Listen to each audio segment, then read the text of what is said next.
So beta, let's see the question, and the question says, which of the following is not correct for enzyme catalysis?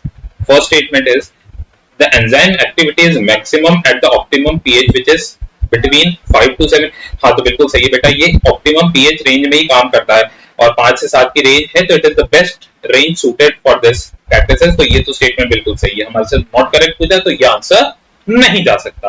अगला है बेटा, each enzyme is specific for a given reaction. बिल्कुल हाँ बेटा, एक किसी given reaction के लिए हमारा कोई पर्टिकुलर एंजाइम काम करता है, मतलब ये एक तरीके से लॉक एंड की सिस्टम की तरह है, एक ताले की एक चाबी होगी और वो उसी ताले में काम आएगी, ठीक है। तो किसी पर्टिकुलर टाइप का एंजाइम किसी पर्टिकुलर टाइप की रिएक्शन को ही कैटलाइज कर देता है, हर रिएक्शन को कैटलाइज नहीं करता है। So this is also the correct statement.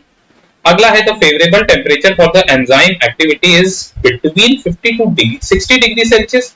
गलत बात है, ये गलत स्टेटमेंट है, ठीक है। कैसे गलत स्टेटमेंट है? क्योंकि the optimum temperature range for this is 25 to 37 degree Celsius, ठीक है। 25 डिग्री सेल्सियस से 37 डिग्री सेल्सियस ये बेस्ट ऑप्टिमम टेम्परेचर रेंज है। इसके ऊपर इसकी एंजाइमेटिक एक्टिविटी डिक्रीज होती चली जाती है और हायर टेम्परेचर पे तो बिल्कुल खत्म हो जाती है, ठीक है। So this is incorrect, so this will be the correct answer.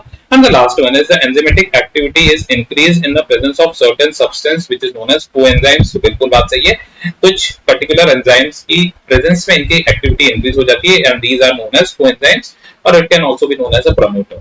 So ठीक है, so this is also the correct statement। So the incorrect is only option number C, so this will be the correct answer। So I hope you understood it well. Best of luck. Thank you.